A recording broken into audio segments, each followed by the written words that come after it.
अध्यक्ष महोदय धन्यवाद.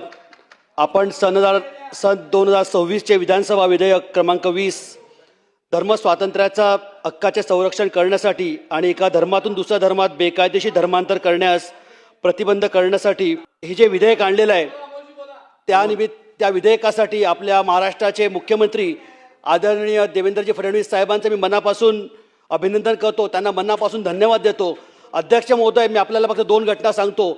आपल्याला माहिती आहे इतिहासामध्ये धर्मवीर छत्रपती संभाजी राजे यांनी जे बलिदान केलं हे फक्त धर्माच्या संरक्षणासाठी त्यांनी केलं. आणि तशी एक घटना त्यावेळेला घडली. त्या औरंग्याने धर्मवीर संभाजी राजेंचा बळी घेतला, अशी ती घटना दुर्दैवी घडली त्यावेळीची. आणि आता आपण बघतोय परत अशाच घटना पुन्हा होत आहेत.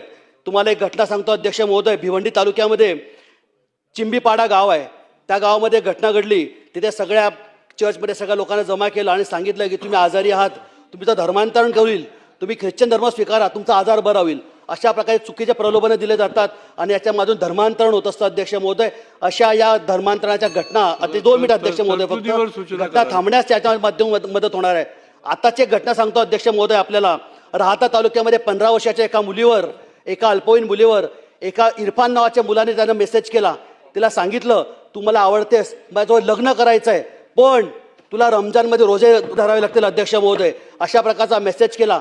त्या मुलीने नाही सांगितलं, त्या मुलीवरती या इरफानने विनयभंग केला.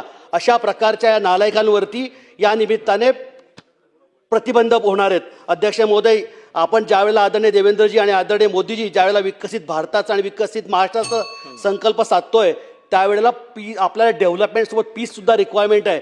त्यासाठी हे पीस साध्य करायचं असेल आपल्याला तर हे जे धर्म स्वातंत्र्य विधेयक आहे हे अत्यंत महत्त्वाचं आहे. या निमित्ताने पुनश्च आपले मुख्यमंत्री आदरणीय देवेंद्र फडणवीस साहेब यांचं मनापासून मी अभिनंदन करतो. धन्यवाद देतो. धन्यवाद अध्यक्ष महोदय.